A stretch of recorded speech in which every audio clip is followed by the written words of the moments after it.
납니다. 근데 그때 방금 말씀드렸듯이 자세가 인과관계는 아니어서 이것만 보고 여기가 아플 것이다 혹은 미래에 더 아플 것이다 이렇게 얘기하기가 어려워요. 네. 근데 우리는 자세에서 뭘 보고 싶은 거냐면은 이제 내가 생활 습관이랑 내가 어떤 근육을 혹은 어떤 관절을 조금 더 선호해서 사용하는지 네. 이런 거를 우리 좀 보고 싶은 거예요. 네.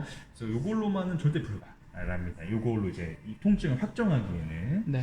자, 그래서 우리가 좀 쫙 봤을 때는 크게 좌우가 엄청나게 많이 차이나 보이지는 않아요, 그죠? 각도 자체가 네. 큰 차이는 없는데 아까 우리 편하게 쓰시려고 제가 말씀드려가지고 살짝 우리가 5대5로 편하게 쓴 사람 많이 없어요, 그죠? 맞아요. 약간 살짝 이제 기우니까 한쪽으로 기울어요. 예. 그래서 우리도 이렇게 약간 기울게 이제 네. 이 포지션이 나오고 네. 떨어지는 거죠. 그래서 크게 양쪽에 이제 어떤 차이가 많이 나거나 이 공간 자체가 엄청 많이 벌어져 있지는 않은 것 같아요. 네.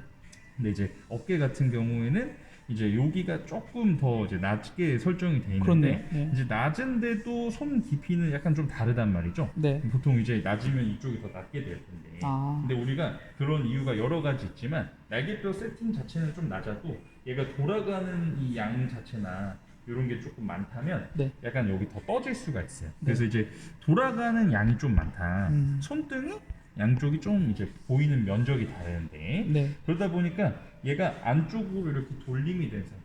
네. 그러면 공간도 커지게 되는 거죠. 맞아요. 공간이 커지면서 여기 공간도 증가, 살짝 떨어져 있는 상태 네. 이렇게 되는 건데, 그러니까 이 포지션에서 우리가 좀 생각을 해보면은 이제 왼쪽 같은 경우에 내가 약간 돌림 상태가 돼 있어가지고 이 어깨나 이런 위쪽을 쓸 때 약간 날개뼈가 살짝 떠 있게 될 텐데 네. 이게 떠 있게 된다고 하면은 우리 여기가 로드가 조금 많아질 수 있는 거거든요. 네. 왜냐면 날개뼈가 원래 이 모양으로 있다가 팔뼈가 이렇게 서로 날개뼈 위에 걸쳐져 있는 건데, 근데 이게 어깨가 방금처럼 살짝 내려가서 이 위치한다면 여기 떨어지게, 그럼 이 팔 무게가 걸쳐져 있는 게 바깥쪽으로 떨어지면서 요 머슬들이 이제 열이를 해가지고 이 팔뼈 무게를 받쳐주게 되거든요. 지탱을 해줘야 돼서. 그렇죠. 이제 원래 관절끼리 이제 연결이 이제 딱 지탱이 돼 있었던데 그 관절에 지탱하는 힘이 조금 떨어지니까 근육이 이 여기가 승모근이죠. 승모근이란 견갑부분이라고 하는 이 근육이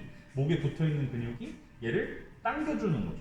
근데 네. 그 과정에서 얘네들은 사실 움직임을 만드는 이런 머슬들인데 이 움직임을 만드는 기능보다 얘를 버티는 기능을 더 많이 사용하면서 이제 좀 빨리 지치게 되는 거죠. 네. 우리가 자세로 사용하는 근육들은 혈관 분포가 엄청 많아서 혈관이 많다는 거는 에너지를 오래 잘 사용할 수 있다는 건데 이런 큰 머슬들은 파워를 생성해내는 머슬이니까 자세를 유지하는 데 적합한 머슬은 아닌데 네. 그 적합하진 않지만 내가 이 팔뼈가 떨어지는 거를 두고 볼 수는 없으니까 얘네들이 이제 밧줄처럼 팽팽해져가지고 조금 버텨주고 있다는 거죠. 네. 그래서 그런 경향이 좀 있을 수 있겠다. 네. 여기서 이제 좀 보고요.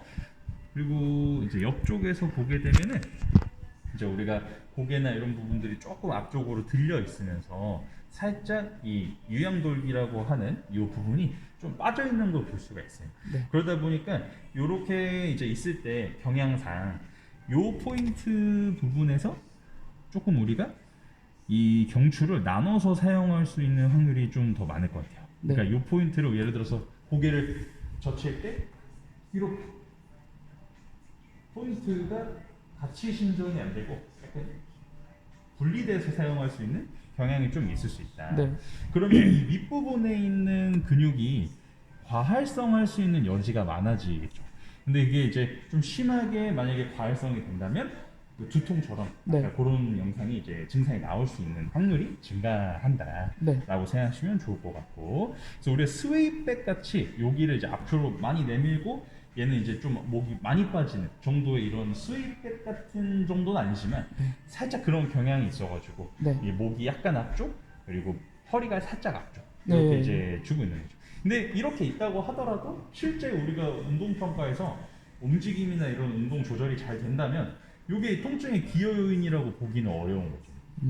이렇게 하더라도 예를 들어서 뭐 여성 축구 선수들이 남성 축구 선수보다 9배 무릎이 더 많이 부상을 입거든요. 네. 왜냐면 이 공간이 넓어서 내측으로 무릎이 많이 이제 들어가기 때문에 방향 전환할 때 전방 십자인대라는 곳이 이렇게 회전되면서 파열되는 경우가 많이 음. 생기는 건데 네. 이게 넓더라도 어떤 운동 선수들은 평소에 운동 조절 훈련을 많이 해가지고 점프 착지할 때 모이지 않고 방향 전환을 할 때 과도하게 안쪽으로 돌지 않으면 부상 확률이랑 이런 게 낮출 수 있는 거죠. 그러네요. 네, 그래서 실제로 내가 어떤 체형이나 이런 걸 타고 나더라도 어떻게 움직이냐, 어떤 운동 조절을 하냐가 조금 통증을 좀 이렇게 기여 요인을 바꿔줄 수 있는 게 되기 때문에 네. 요것만 봐서는 그래서 제가 좀 어렵다고 말씀드린 거고, 근데 확률상 좀 그렇습니다. 그럴 수 있다라는. 네, 그렇죠, 그렇죠.